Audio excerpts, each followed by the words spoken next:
Carrasco. Allez, vas-y, pourquoi pas. Vas-y, pourquoi pas. J'ai un scoop pour vous. Penalty sur Ronny Lopez à la 151e. J'ai demandé pourquoi on n'est pas revenu sur la VAR, mais la VAR ne fonctionnait pas. Le Colombien qui a pris dessus, il a réussi son dribble. Falcao, oui, il est mort. Ce soir, je vais dire tout haut ce que tout le monde pense tout bas. Radio Diagonale, la web radio 100% rouge et blanche. Eh bien bonsoir à tous et bienvenue dans cette 20e émission du Mur des Légendes, chiffre assez symbolique, hein, une deuxième dizaine d'atteintes, et non pas dixième, je sais pas, une dizaine donc, et on va parler d'un joueur à l'allure assez singulière que l'on reconnaît assez facilement sur un terrain à l'époque. En tout cas, il l'avait pas au début, mais cette fameuse queue de cheval, ce catogan célèbre de Manu Petit. Voilà, donc c'est Emmanuel Petit dont on va parler ce soir. Joueur assez identifié à Arsenal, forcément, une belle période, une belle carrière dans le club anglais, mais pourtant, messieurs, Rome, formé à l'AS Monaco, il faut bien le dire. Oui, c'est vrai que on l'associe à Arsenal également parce que c'est ses plus grandes années individuelles et collectives, parce que c'est celle également de l'équipe de France, mais le gros de sa carrière, et assez largement, c'est à l'AS Monaco. Il va y arriver très jeune, à l'âge de 15 ans, donc oui, il va y être formé. Il fait partie de ces grands joueurs qui ont été formés au club, et il va y passer un petit peu moins de 10 ans avant de s'envoler, donc de la plus belle des manières en plus, parce qu'après un titre à Arsenal en 97. Ouais, il est originaire de Normandie, Emmanuel Petit, et il intègre donc le centre de formation Boris, où il va faire la connaissance notamment, enfin il va rencontrer un de ses éducateurs, Pierre Tournier, qu'il va classer parmi les personnes les plus importantes dans sa vie. C'est vrai que Manu Petit, c'est un joueur un peu particulier, alors pas seulement sur le joueur, mais sur l'aspect humain, affect. C'est un joueur qu'on décrirait un petit peu aussi comme un peu écorché vif. Voilà. À fleur de peau, comme je dirais sa biographie, Oui. que je n'ai pas lu. Voilà, je l'ai lu, je l'ai même dédicacé. Voilà. Ah ouais, la classe. Si vous voulez une autre anecdote aussi, le jour de la rencontre, mais ça peut être sur un autre jour. Si T'as toujours aimé lire les grands auteurs. Moi, c'est vrai que j'ai pas encore eu l'occasion. Daniel Riolo, Emmanuel Petit, waouh. Voilà, exactement. Manuel Amoros, enfin les grands livres. Tu l'as lu aussi, Amoros, hein, je te rappelle. Je l'ai commandé, mais je l'ai pas encore lu, figure-toi. Parce que je l'ai eu après l'émission, du coup, c'était moins intéressant. Mais ouais, Manu Petit, personnalité un petit peu atypique dans le monde du foot, en tout cas, je pense de l'époque aussi des années 90, où c'est vraiment un foot qui va se transformer avec l'arrêt Bosman, avec peut-être de plus en plus de transferts, de plus en plus de joueurs internationaux, de plus en plus d'argent aussi. Un foot dans lequel peut-être lui sera moins à l'aise. Ça m'a d'ailleurs assez surpris qu'il finisse par faire une carrière, peut-être faute de mieux, de consultant dans cet environnement-là, qui semble pas forcément lui coller. Voilà, une personnalité un peu plus peut-être introvertie par certains aspects, avec d'autres centres d'intérêt aussi que le football. Quelqu'un, je sais pas si c'est à la fois quelqu'un qui a l'air très intelligent par certains aspects, et en même temps parfois qui peut avoir l'air un peu bébête quand il parle aussi. Il est un peu spécial, ça a peut-être aussi joué un rôle à certains moments de sa carrière, un côté très émotif qui l'a pas forcément toujours aidé, quoi. Il a un petit côté Jean-Claude Van Damme dans ses déclarations. Ouais, il peut y avoir de ça, notamment quand il parle d'économie, hein, oui, voilà. les chats de l'after verront à quoi on fait référence, les bulles expansionnistes, je sais plus quoi. Comme Jean-Claude Van Damme, on voit ce qu'il veut dire, c'est pas complètement con, mais c'est pas très bien formulé. Ouais. Voilà. Ah ben, le speech sur l'eau dans 20 ans, on a compris. Voilà. Bah, c'est pas faux, mais c'est dit d'une telle manière que c'est drôle. Voilà. Bref. Mais ouais, en tout cas, du coup, ce Manu Petit qui est un peu, du coup, un un original, en tout cas quelque chose une personnalité qui véritablement détonne dans le football. Voilà, c'est quelqu'un qui a besoin d'être très, très cadré. Comme il disait, voilà, il venait de Normandie où il avait d'abord joué, il évoluait d'abord comme un milieu de terrain, milieu offensif, et puis blessure de coéquipier, il se retrouve en défense centrale et c'est précisément à ce moment-là qu'il est repéré. Et Rome, il faut le rappeler, même Emmanuel Petit, qu'on connaît aujourd'hui comme milieu de terrain, milieu relayeur principalement, a débuté sa carrière à l'AS Monaco. On est donc en 1989, a débuté comme défenseur central. Ouais, bah d'ailleurs, dans l'équipe type, on avait été un certain nombre à le mettre à ce poste de défenseur central, voire même de latéral, parce que on va y revenir, mais c'est une de ses particularités aussi, c'est que ça a été un couteau suisse vraiment sur 3 postes, parce que un Radji, on l'a connu très couteau suisse, mais sur tous les postes de la défense, Fabinho a eu ce côté milieu de terrain latéral. Lui, il a eu carrément défenseur central, latéral et milieu de terrain, où il a fini réellement par s'installer en fin de carrière à Monaco, et puis après, évidemment, dans la suite de sa carrière. Mais oui, à la base, c'est plutôt un défenseur central, et il formera cette fameuse paire avec Roger Mendy du début des années 90. Le fameux. En tout cas, son premier match, c'est le 18 mars 89. C'est un match donc gagné à Sochaux, 2-1. Puisque Monaco, comme souvent, a pas mal de blessures à un moment donné. Enfin, comme souvent, en tout cas, c'est souvent comme ça que certains jeunes parviennent aussi à trouver du temps de jeu, à avoir une petite place quand il y a une accumulation de blessures. C'est une année post-titre. C'est une année post-titre. On la rappelle, cette année, cette première année avec Arsène Wenger. Donc là, on enchaîne sur la deuxième. Et donc c'est encore un jeune entraîneur, Arsène Wenger, qui va lancer ce jeune joueur-là, Emmanuel Petit, comme il en lancera d'autres un petit peu plus tard. On en a déjà évidemment parlé, notamment l'émission Thierry Henry. Et donc voilà, c'est un joueur qui tout de suite, Boris, est très intéressant, effectivement, et un petit peu brinque-ballé dans l'axe, à gauche, etc. Mais dans le profil, on voit tout de suite un joueur d'une certaine élégance, agressif quand même, qui n'a pas peur d'aller non plus au tampon, mais qui a quand même de vraies qualités techniques en même temps. Ouais, c'est ce qui va vraiment servir aussi sa polyvalence tout au long de sa carrière. C'est que c'est un joueur quand même assez complet, qui a quand même un beau gabarit, qui doit faire un bon 85, qui est quand même du coup bien costaud dans les duels, qui est assez athlétique, qui est assez endurant aussi, et en même temps un joueur effectivement avec une belle patte gauche, un joueur technique. Pas forcément fantasque, mais un joueur qui est très bon dans le jeu de passe.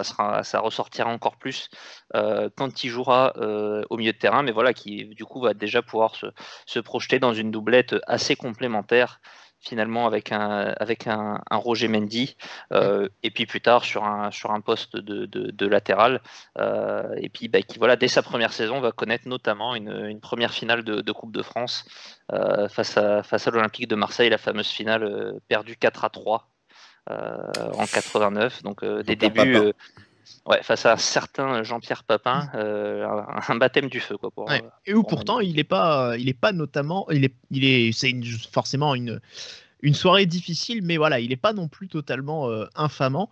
C'est Roger Mendy qui laisse tout passer.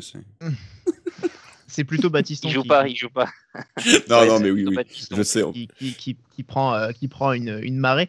En tout cas, en décembre 89, donc ça nous vient de 11 mondial, Arsène Wenger qui disait que pour lui, Petit, son avenir était en défense centrale, puisque c'est là que s'expriment le mieux ses qualités, à savoir un bon placement, un sens tactique, une relance précise de gaucher, la vitesse de course intéressante et un jeu de tête au-dessus de la moyenne.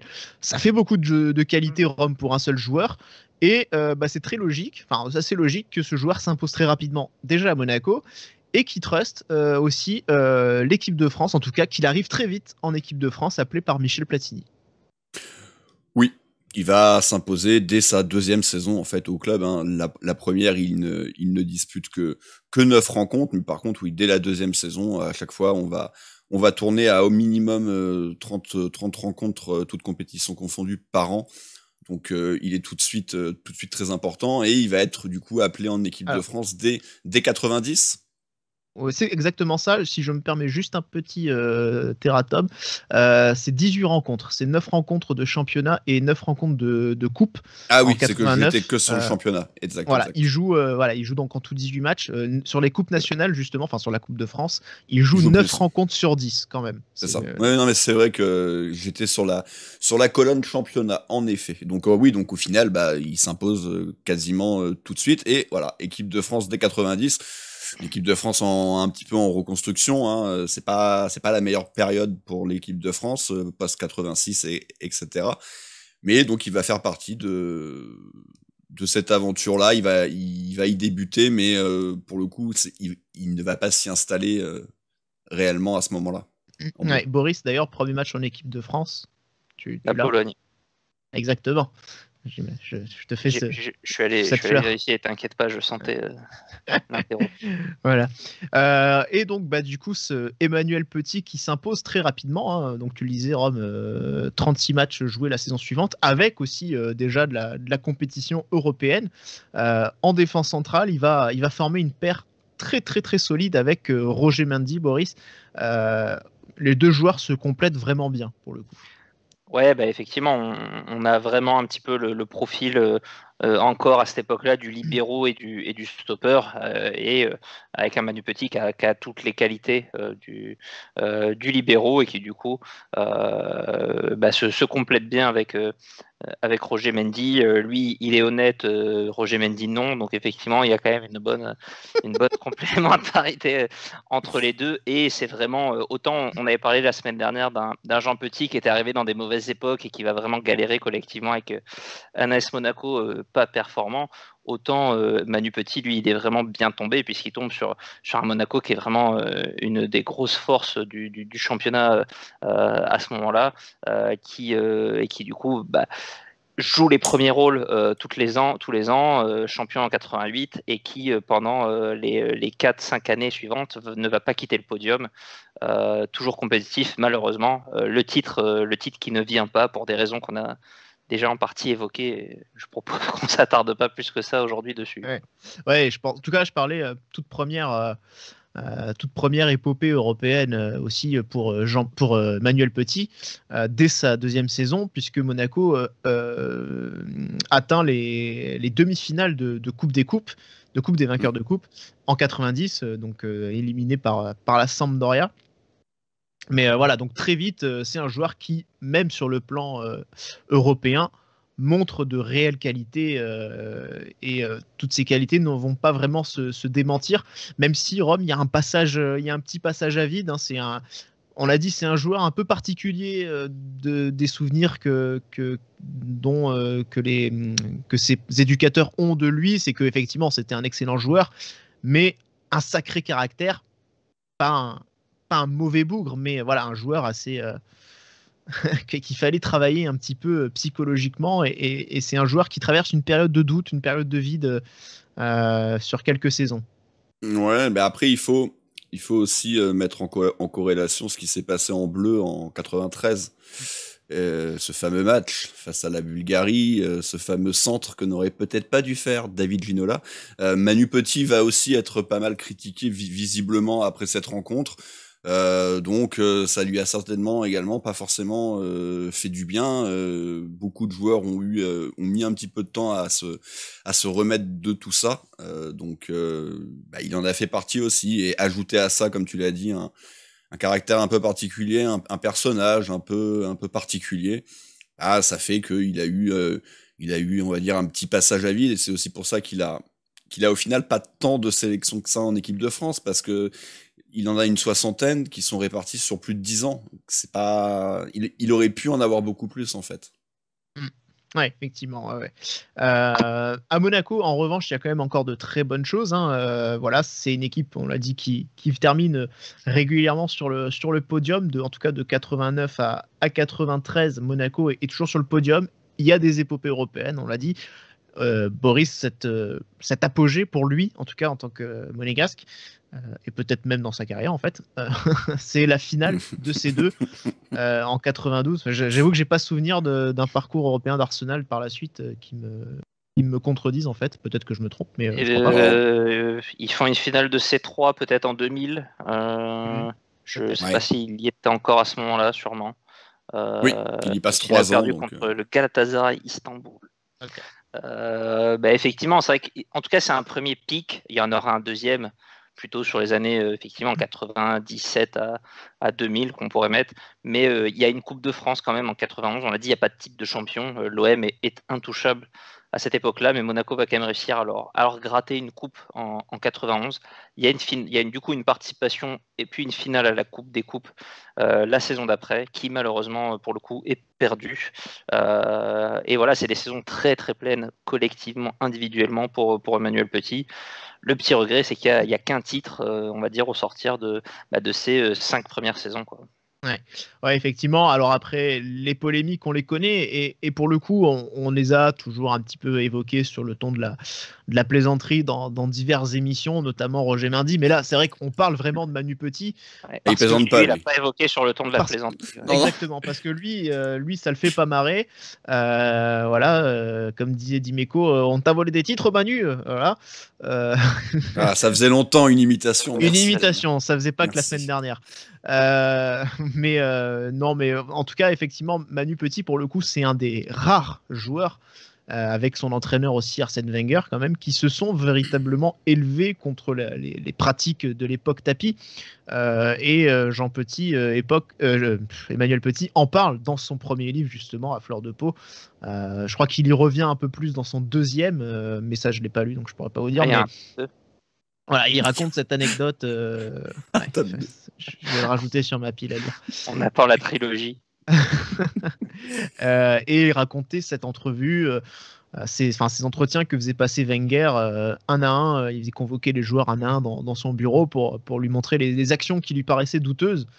Quand Petit donne le fond de sa pensée, puisque Petit ne se gêne pas pour le faire, Wenger lui dit on pense effectivement bien la même chose, on est plusieurs à penser ça, que certains joueurs ont été achetés par l'Olympique de Marseille, et là référence directe à son binôme, donc Roger Mendy, cruelle désillusion.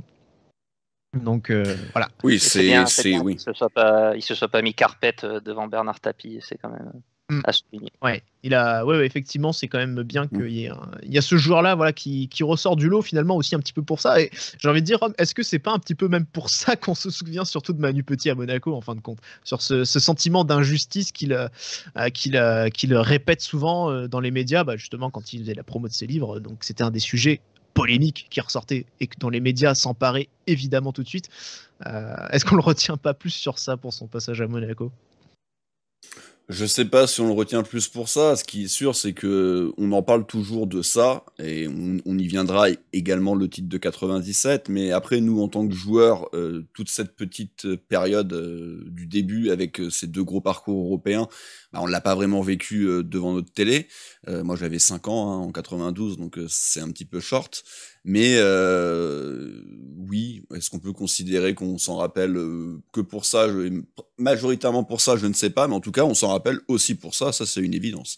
Parce qu'il en parle régulièrement, même quand qu'il avait son émission sur RMC, ou qu'en tout cas il participait à je sais plus quelle émission, entre 18h et 20h, le sujet est revenu plusieurs fois sur la table, dont la fameuse fois avec Dimeco, où c'était un petit peu monté dans les tours forcément. Ouais, parce que Dimeco est assez sensible sur le sujet. Forcément. Ouais, bien sûr. Mais bon, malheureusement. En tout cas, malheureusement, comme disait Boris, un seul titre, c'est une Coupe de France en 91, donc arrachée à la dernière minute par Gérald Passy face à Marseille. Et il faut attendre 97 du coup pour enfin voir Petit accrocher un nouveau titre avec l'AS Monaco, mais Boris a un poste différent, presque inédit, en tout cas qui lui permettra de faire décoller par la suite sa carrière. Ouais, il va être vraiment reconverti par Jean Tigana sur un poste de milieu sentinelle, on va dire, dans le milieu en losange qui va prévaloir à partir de cette époque-là. Et je ne sais pas s'il est encore meilleur parce que c'était vraiment déjà un des tout meilleurs joueurs de l'AS Monaco sur cette première partie de carrière, que ça soit en championnat, en Coupe d'Europe, mais il va rester en tout cas une pierre angulaire de cette équipe-là. Il va continuer à être très performant et c'est un des joueurs les plus marquants de cette équipe de 97 qui est championne et qui est un des très beaux champions de l'histoire de l'AS Monaco et même du championnat de France, qui est demi-finaliste aussi de ces 3 cette année-là. On faisait le compte tout à l'heure, c'est sa 4e demi-finale européenne. Ça, je ne sais pas s'il y a beaucoup d'équivalents quand même à l'AS Monaco, parce qu'il y avait aussi une demi-finale de Ligue des Champions en 94 au passage dans les années un peu moins faste. Donc la récompense tant attendue, on parlait de Jean Petit l'autre fois qui avait dû attendre longtemps avant d'avoir ce titre et d'avoir cette réussite à l'AS Monaco. C'est un petit peu ça pour le titre suprême aussi pour Manu Petit, qui le méritait bien et qui repart du coup par la grande porte. Ouais, et donc c'est après ce titre-là, il y a les célébrations en principauté, Téléfoot en principauté qui a fait le déplacement. Je sais pas s'il y a pas c'est pas à ce moment-là qu'il y a un des journalistes qui finit dans la piscine. Je suis pas sûr. C'est l'époque Courbis, je crois. Peut-être Courbis, ouais, peut-être. Mais en tout cas, ce jour-là, Manu Petit qui annonce à la télé, du coup, alors que le président Campora est juste à côté de lui, son intention de quitter le club. Il y avait sans doute un meilleur moment pour le faire, donc du coup ça fout un peu l'ambiance de merde sur le plateau. Campora qui tire la gueule, c'est fabuleux. Mais bon, Rome, c'est un départ, c'est la suite logique de sa carrière. Petit accède à la reconnaissance internationale et un entraîneur qui lui a fait confiance. Là aussi, on parlait de Pierre Tournier comme étant considéré par Petit comme une des personnes les plus importantes dans sa vie. Dans cette liste, il faut aussi ajouter Arsène Wenger, entraîneur d'Arsenal alors, qui l'appelle, qui veut le recruter et donc Petit qui décide de rejoindre Arsène Wenger Rome. Ouais, mais de toute façon, moi, je tombe jamais sur les joueurs quand ils décident de quitter le club. Alors, encore moins pour un mec comme Petit qui a passé donc 9 saisons. Voilà, il part à Arsenal, il va y faire 3 très très grosses saisons, que ça soit avec Arsenal et évidemment avec l'équipe de France. Il est champion d'Angleterre dès qu'il arrive. Cette saison 98, elle est quand même folle, hein, parce que il est champion d'Angleterre, il est champion du monde, il est certainement... il fait le doublé, je crois, en Angleterre, en fait. Peut-être même le doublé, ouais. Il est, alors après c'est toujours compliqué, mais il est peut-être dans le top 3 français de cette Coupe du Monde 98. En tout cas, c'est pas infamant de le dire. Il marque le dernier but de la finale. Donc ouais, cette saison-là, elle est extraordinaire. C'est juste un petit peu dommage qu'il soit plus au club. Au-dessus de Zidane, pour moi. Sur la Coupe du Monde, sur la compétition, oui. Mais je pense que ça se joue entre lui, Thuram, De Sailly, mais il y a son rouge en finale à De Sailly qui fait un petit peu tâche, donc oui, bon, voilà. Thuram et Petit pour moi le trio. Ouais. Djorkaeff, bon après, ils ont tous été bons de façon. Hein, ouais. Oui, moi c'est vrai que moi j'avais mon trio, enfin comme j'ai commencé aussi à suivre le foot à cette époque-là, c'est vrai que bon, je vous avais déjà parlé de mon admiration pour Fabien Barthez qui a commencé aussi à ce moment-là, mais c'est vrai que sur les joueurs de champ, j'avais aussi Djorkaeff que j'adorais, et le troisième justement, c'était Manu Petit. Et Thuram, c'est marrant, que des monégasques. C'est dingue comment t'étais. Ah oui, non, tu étais objectif à ton âge. C'est que des joueurs qui sont passés par Monaco. Hein. Et évidemment, j'aimais déjà Henri Trezeguet parce que voilà, c'était la jeunesse, le futur de l'équipe de France, donc j'étais tout content. Bien sûr. Pour boucler la boucle finale où du coup De Sailly est expulsé et Manu Petit qui met à bien sa polyvalence puisque c'est lui qui va finir le match en défense centrale, retrouver ses premières amours, dépanner à ce rôle, faire le tandem avec Franck Leboeuf jusqu'à la fin du match et qui va quand même trouver le moyen de mettre un 3e but en contre. Ouais. Donc voilà, toute la palette du joueur aussi qui est tactique, technique, physique qui va se voir à ce moment-là, quoi. Et qui lui vaudra du coup la une de l'équipe puisque on a exactement pour l'éternité et d'ailleurs j'ai lu un truc là-dessus il y a pas longtemps, enfin vraiment hier, c'est comme quoi il pouvait pas mettre la photo de la coupe, du trophée soulevé, alors qu'ils auraient dû la mettre, mais selon le temps pour avoir les tirages nécessaires, le journal avait déjà été bouclé 1 heure plus tôt ce soir-là. Donc voilà, ils n'auraient pas pu mettre. Donc ils ont mis cette photo-là. Donc pour l'éternité, Emmanuel Petit à genoux pour célébrer ce dernier but de l'équipe de France qui lui vaut la première étoile. Voilà, on a fait le tour du parcours monégasque d'Emmanuel Petit. On va revenir maintenant avec les chiffres, Rome, pour quantifier un petit peu tout ça. Ouais. Donc, je l'ai carrière déjà bien dit, remplie. 9 saisons. 9 Voilà, saisons exactement. et 9 saisons quasiment pleines. C'est pour ça qu'on est quasiment aux 300 rencontres, 37 Peu de buts, européennes, par contre. 37 oui, mais en même temps, on l'a dit, défenseur, que ça soit latéral ou central, milieu de terrain défensif, pas spécialement un joueur monstrueux offensivement de la tête. Donc oui, il y a quelques buts qui traînent par-ci par-là. Et puis non, mais donc comme je le disais, 37 rencontres européennes, donc ça le classe dans le top avec les Fabinho, Radji, Moutinho, Ettori premier, Puel. Voilà, il est dans les 10 premiers. Ipeba, je crois aussi, est très haut. Ipeba, évidemment, oui. Match, ouais. Ipeba, ils sont tous à peu près, enfin, à part Ettori qui est un petit peu hors concours, ils sont tous un petit peu à 36, 37, 38, là. Ouais. Effectivement, puisque voilà, on l'a rappelé, 4 demi de coupe européenne et donc la dernière ligne, 2 trophées. Bon, pas suffisant, enfin pas à la hauteur finalement. Non, c'est très bien, mais pas à la hauteur de ce qu'on espère tous et malheureusement le contexte que l'on sait. Bref. Le vote maintenant, messieurs. Alors, moi j'ai quand même envie de revenir tout de suite sur le vote des auditeurs qui est quand même assez faible, on est à 70,1. C'est moins que Nanda. Et c'est pas beaucoup. Je sais pas combien Nanda était à 60 et quelques, je pense. Ouais, c'était un tout petit peu moins Nanda, mais bon. Voilà.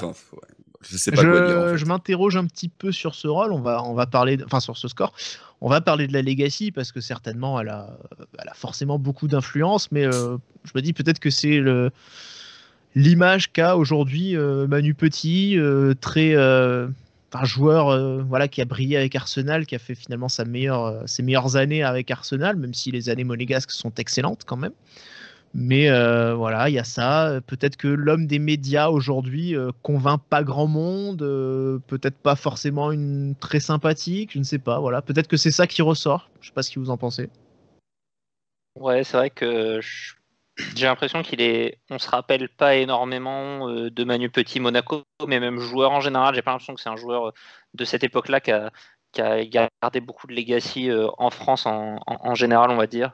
Et sans son rôle de consultant, il aurait peut-être même complètement disparu des radars, malheureusement en rapport du joueur qu'il a été. Je trouve ça effectivement un petit peu dommage. On voit beaucoup de contenu historique passer de temps en temps sur Twitter, sur l'AS Monaco. C'est vrai que je vois rarement des trucs passer sur Manu Petit, alors que pourtant il y aurait des choses à raconter. Donc je trouve effectivement que c'est un joueur qui est un petit peu oublié, alors que moi, j'ai pas mal de journaux d'archives de l'époque sur les matchs de Coupe d'Europe. C'est vraiment une dinguerie, quoi. C'est quasiment systématiquement le joueur qui est ressorti comme le meilleur de l'AS Monaco, que ce soit 92, que ce soit 94, que ce soit 97. C'est vraiment un joueur qui est tout le temps au niveau, qui est tout le temps performant, qui est quasiment tout le temps le meilleur. Donc voilà, il mériterait un peu plus de reconnaissance aujourd'hui, je pense. C'est ça, et c'est pour là que j'ai hésité pendant très longtemps. J'avais mis la note de 5 étoiles pour Manu Petit sur le niveau. Je suis redescendu à 4 parce qu'il y a quand même un petit creux aussi quand même. Mais c'est vrai que ce soit ses premières saisons, ses Coupes d'Europe, elles sont très bonnes. En défense centrale, il est vraiment très bon. Et au milieu de terrain, il est vraiment aussi excellent sur l'année du titre. Donc c'est vrai que c'est un joueur qui a su évoluer à vraiment un très très haut niveau Europe, et que malheureusement je pense qu'on, comme dit Boris, on le cite pas assez, on le mentionne pas assez, on l'oublie un peu vite malheureusement, ce niveau là qu'il a su élever. Bah ouais, c'est vrai que après je pense que pour le grand public, je pense que c'est moins le cas parce que enfin par rapport à l'équipe de France évidemment, parce qu'il y a ce but en Coupe du Monde à la finale et puis il y a son style, il y a sa dégaine, la queue de cheval comme ça, c'est enfin tu le vois, c'est un peu comme Chabal en rugby entre guillemets quoi, parce que Petit est un meilleur footballeur que Chabal n'était rugbyman. Mais c'est dans le sens c'est des mecs qui ont une gueule, qui ont un physique, donc on s'en rappelle aussi pour ça. Barthez on s'en rappelle parce qu'il était bon mais aussi parce que c'était le crâne rasé. Donc je pense que Petit quand même non, le grand public s'en rappelle. Après vraiment dans le supporter de Monaco et donc pour ce qu'il a fait à Monaco, oui, c'est peut-être un petit peu plus passé sous silence et c'est bien dommage. Et c'est vrai que 70% bah c'est anormal parce qu'évidemment personne ne fait 100%, même Ettori n'avait pas fait 100%. Oui. Je Mais crois pour que le coup, record c'est Onis qui doit être à 97. bah, mais il mérite d'être à 90%. Après, Ouais. je vais pas faire la fine bouche, je m'en fous, c'est 90 ou 95. Mais 70, ouais, c'est assez peu. C'est moins que Gallardo. On nous bassine vraiment avec la formation monégasque avec Henri Trezeguet.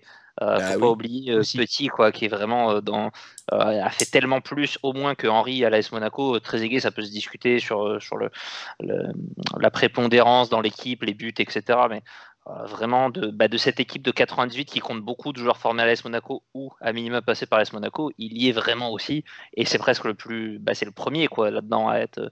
Il y a eu d'autres joueurs formés à l'AS Monaco avant, dont on a déjà parlé, c'est le premier peut-être qui a cette carrière à l'international en équipe de France mais aussi dans des championnats étrangers quoi.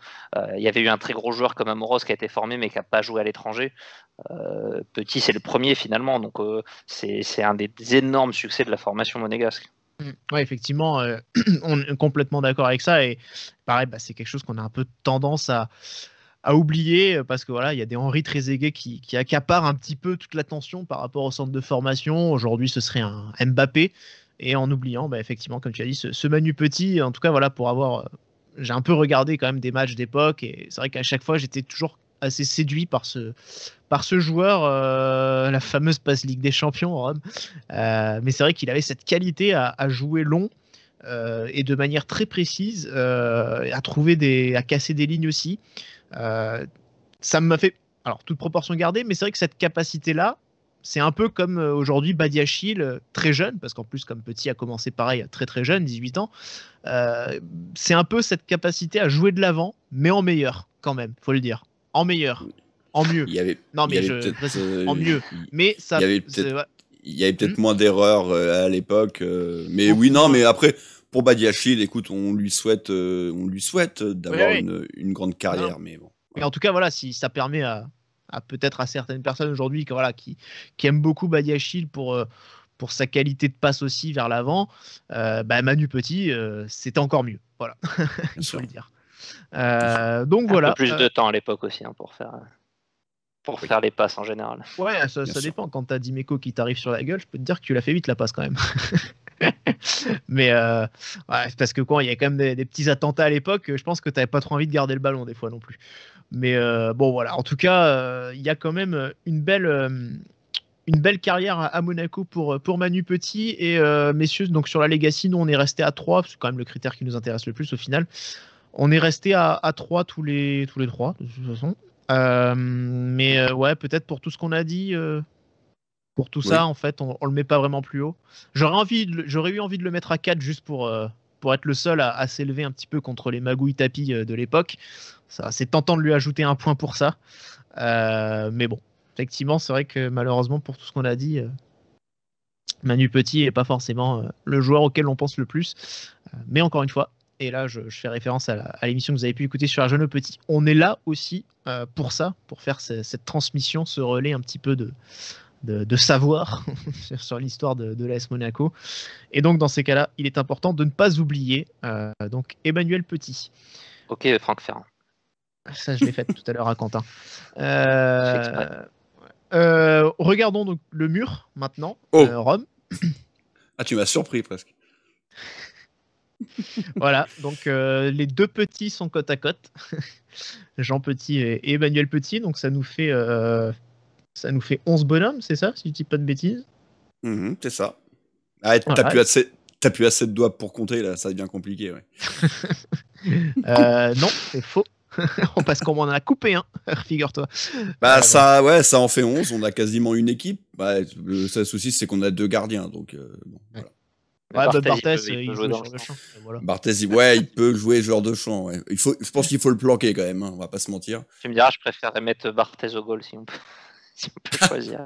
Oui, je pense aussi, ouais. Bah, en tout cas, voilà, donc 11 joueurs.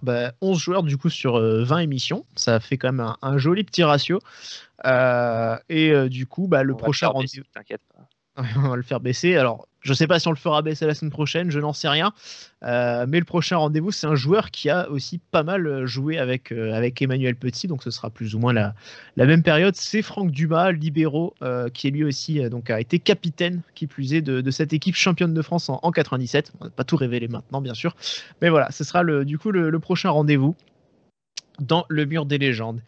Le prochain match, par contre, ce sera donc un match face à Reims. Donc, que nous espérons qu'il saura être un match victorieux pour l'AS Monaco. Et d'ici là, on se retrouve. Donc, portez-vous bien. Ciao, ciao et Dagemunigu.